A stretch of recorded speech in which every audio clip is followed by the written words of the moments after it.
suddenly the James Webb telescope is catching sight after all this time of an object once thought a complete mystery, your mom's.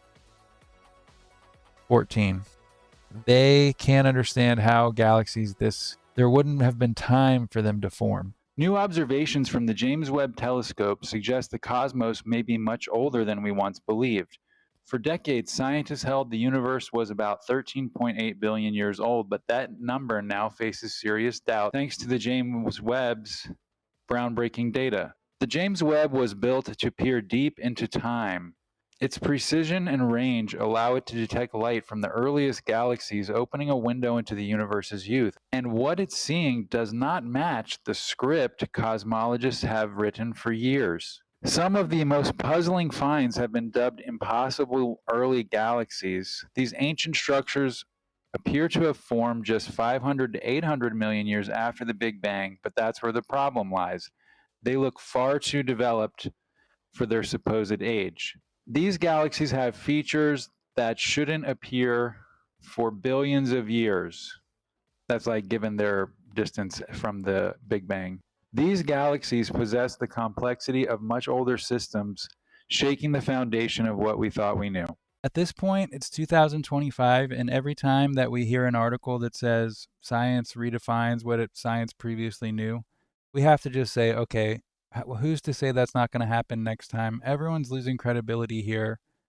Can we please go to the post-freaking dumb era where we realize that we don't know? Do not attach your opinions to any sort of truth and then fight to defend that truth, because you just don't know, especially when it comes to shit like this. What if they're old galaxies from another Big Bang? What if this is the bleed over from another Big Bang that happened before? These galaxies possess the complexity of much older systems, shaking the foundation of what we thought we knew. There was plenty of time if they formed in another Big Bang, and now we're just catching sight of them because, like, two potted plants thrown off the back of a truck, the debris is mixing together. What we're seeing in this picture is not, in fact, a galaxy from our Big Bang. It's something else coming in from a different Big Bang. If you imagine that one Big Bang goes off over here, and then millions of years before that, another Big Bang already went off over there. And guess what? Another one went off way before that. And millions and infinite Big Bangs have been going off in this other space for millions of times. Then what you kind of have is the multiverse being redefined again as a universe. And we can see that in this new perspective, we're actually in an infinite void, and time is starting and stopping in these bubbles of matter that starts moving. We always thought the Big Bang was the beginning of the universe. But what if actually, it's the beginning of our relative matter spinning locality? There's matter spinning through space, and this is our locality. We think it's the universe. We're talking about, oh, wow, there's other universes out there. There's other universes out there. But it's not true. They're all just other Big Bangs that happened at different times. And maybe we're catching sight of like this incursion here. Marvel incursions are real. There's an old galaxy from another one getting into our shit, and we're seeing it. That's why it looks old, because it is old. It's just not ours. The reason why I feel like that's so important and why it's probably so likely is because it really demonstrates the whole there is zero time, we all live in a void principle. Because if you have a Big Bangs going off left, right, and center, then you're forced to grapple with the context that they're in, which is this beach in this illustration, but essentially it's the timeless nothing that actually is the nature of the universe, not the swirling matter. The swirling matter is not the nature of the universe, it's part of the universe, but the true nature is the endless, timeless void. That's why you can say time is eternal and have no problem with it. And I think that thanks to me, we're just getting to the stage in human evolution where we can visualize, because of these pictures that I'm doing here, but also, the James Webb telescope and all the people who worked on that. It was pretty amazing. I saw a documentary about it on a planetarium dome IMAX theater at the Udvar Hazy Air Force thing. But anyway, I wanted to, I think, just end this segment about the Big Bang with this final thought about how it can be applied to time. So imagine this is an infinite void, okay? And Then you have the Big Bang spontaneously happening. Boop.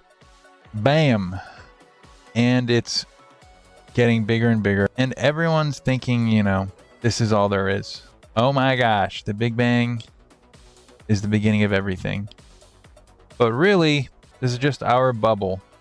And then over here, there was like another Big Bang that happened way earlier before our Big Bang. But it was just so far away. And so when we see the images of the galaxies that are too old, what if it's just like this? It's just barely touching another bubble. And that's why it's similar to the Marvel incursions, because you have universes colliding. And then before that, there was maybe there was another Big Bang that happened over here. So our Big Bang might have just been the start of our universe and this particular locality of time. Because once matter starts moving, then you can measure, okay, that matter used to be over there, now it's over here. So this amount of time happened based on its velocity, blah, blah, blah.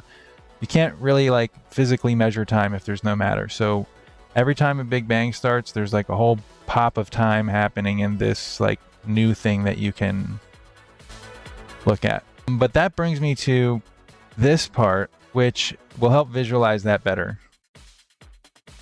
So here's all the calendar, the years, and I need to double check and correct these because I did this last year. So it might be that these are a year off, but at least the Gregorian, which is where we're in 2025.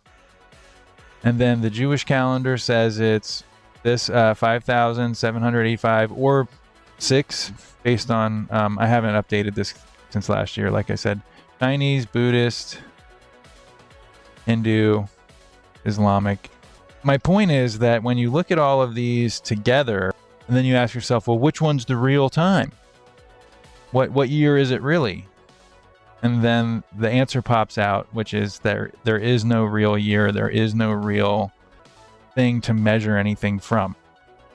So that's how you end up in this scenario. It's the same kind of vibe where it's a timeless void and Big Bangs are going off. And they might be incursioning on each other at a point like this. And so maybe the James Webb saw a galaxy that was in this universe or Big Bang, was out on the edge, would be hella old. So then we would see it and we would say, wow, that looks super old, because it is. But it actually wouldn't look like this exactly, because the galaxy that they saw is red shifted. So it's going away from us. But that's why I said the thing about the 2 potted plants. If you're on a car and you throw 2 potted plants off, or they fall off, and they're going generally the same direction, but the dirt is coming from different places. So it hits the ground and it scatters together. So it might actually be going this way. The incursion Mom Z14 might be here, and then it's red shifted because it's actually still shooting away from us where we're observing from, which in this example would probably be here. It's easy to see, oh, that's what it means by redefining the multiverse as a universe.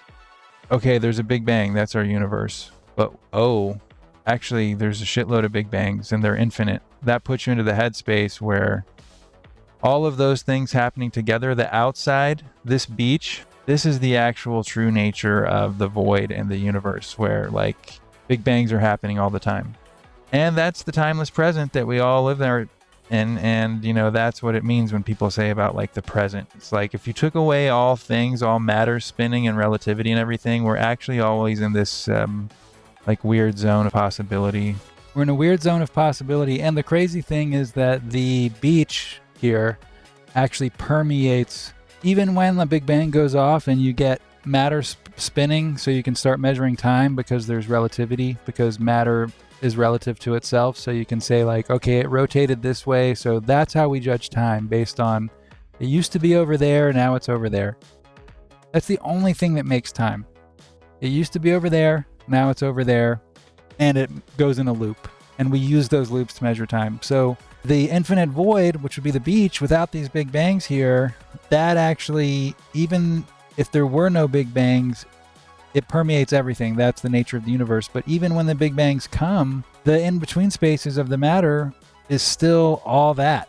So that's how we still we can measure time, we can do all this stuff, but we still get like that singular present moment bleeding through all the time, and we're still connected to, like, you can't even say the beginning of the universe because there is no beginning. We're still connected to that infinite empty space, which is basically eternity.